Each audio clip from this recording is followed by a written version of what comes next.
The fear that every parent has when they have children had come true. A nightmare for a family when a driver collides with a boy as he walks home from a friend's house. That man was going 90 miles an hour when he hit a bump and lost control. Tonight, our 8 News Now investigators showing you this was not the first time that happened there. 8 News Now investigator David Charnes with why this child's family is saying their son's death was preventable. And we do want to let you know that some of the images in this story are upsetting to see. For months, we've reviewed documents and video connected to the crash that killed 13-year-old Rex Patchett. He was like a lot of kids, walking home from a friend's house on a school night. We could say what happened next was unpredictable, but there was a fatal flaw everyone seemed to know about. It's March 7th, 2022, and a 13-year-old's routine walk home just turned deadly. An off-duty nurse tries to revive Rex Patchett. Guys, we have nothing here. The 8th grader riding on his scooter on this sidewalk when a driver lost control, jumped the curb, and hit him. A Ford Mustang becoming a four-wheeled missile.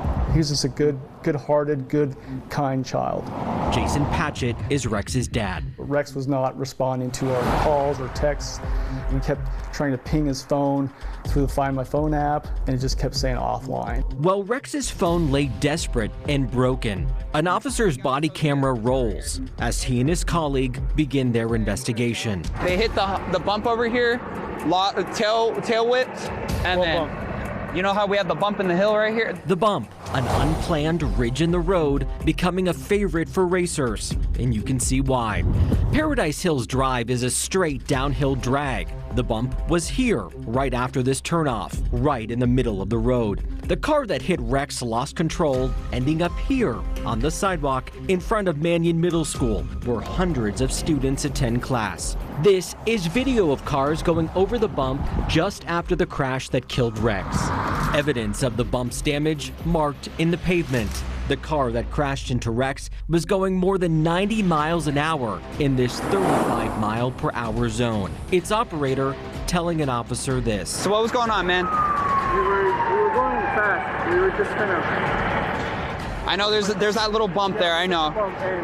Right from when you hit that bump, it just... Police say the car landed, popped a tire. And Rex was standing probably 150 yards away on the sidewalk, and he had no chance. No chance at making it home to greet his parents, brothers, and sister. The bump caused the vehicle to lose control and go up on the sidewalk and kill my son. We filed public records requests with the city. Finding the bump was no secret. In fact, for years, neighbors had complained about the road defect and speeding here, many of them citing Mannion Middle School and the fact that this sidewalk could be in the path of an out-of-control driver. They were going really fast and they hit that dip and that car spun out. This body camera video from 2021 is almost identical to the one involving Rex. Well, he gets reckless. Yeah, so just We'll get photos. In this crash, a driver hit the bump and lost control. The car upside down with the two people inside left to crawl out. Documents the 8 News Now investigators obtained reveal a witness told police the car hit the bump and flipped. So they hit the dip there. Should be an impact mark right here. But there'd be other marks to capture too. In 2018, this car landed in the same place, also a victim of the same soon-to-be deadly obstacle. Documents revealing its driver told police he did not see large bump in road, went airborne. In 2019, this car ended up just feet from where Rex would lie 3 years later. A crash report revealing the driver took his dad's car for a joyride, totaling it. If the bump had not been there, would Rex be here today? But for the bump, Rex, we would not be talking. You and I would not be having this conversation. Absolutely, I 100% believe that. Complaints to the city includes this from a neighbor, one of many, who wrote about a serious chronic problem, calling Paradise Hills a drag strip.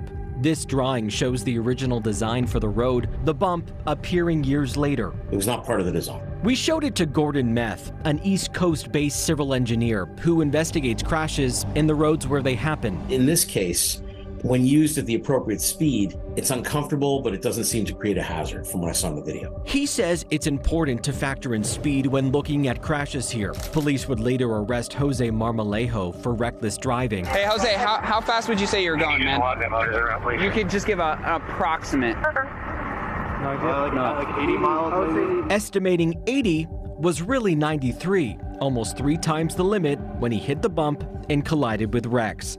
Meth says the road was not designed for that kind of speed, nor can prior crashes be enough notice to do something about the now deadly defect. Is that enough of a notice? It's got to be put in context with all the other notices and priorities. It just has to be. Records the 8 News Now investigators obtained show Henderson police respond to crashes here about every 8 months, though not all involve the bump. Why does it take a fatal incident for some municipalities to make these fixes? A lot of it has to do with taking your notice and your investigation and prioritizing what you have with the budget you have.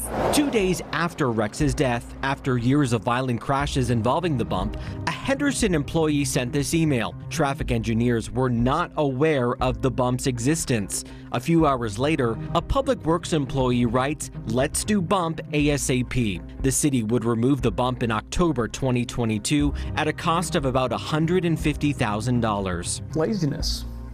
Complete, utter laziness. Around the same time, amid more cries from neighbors about reckless speeding, a Henderson police captain asked a lieutenant to develop a plan of action to combat speeding. Crash investigators determined speed, not the bump, was the, quote, primary factor in the crash that killed Rex. But with repeat incidents before his son's death, it tells me they have a duty to fix the road. His father believes the bump is to blame. The bump was why my son isn't sitting here with me today and why we're having this conversation.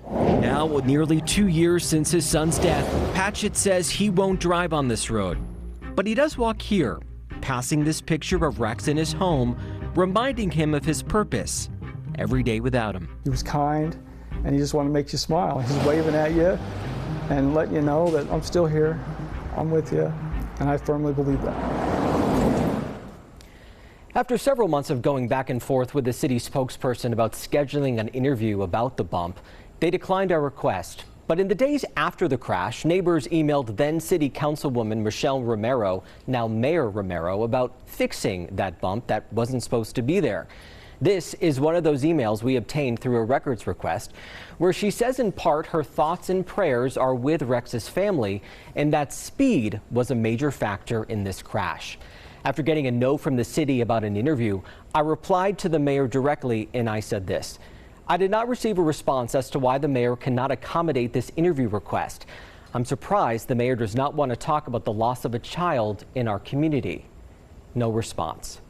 Jason Patchett says he too has never heard from the city. I'm David Charnes, 8 News Now. We can also tell you that a judge sentenced Jose Marmolejo to 2 to 6 years in prison, the driver in this case.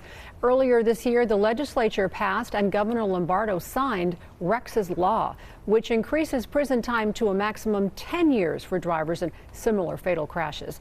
The Patchetts are now suing the city and CCSD for failing to fix the bump.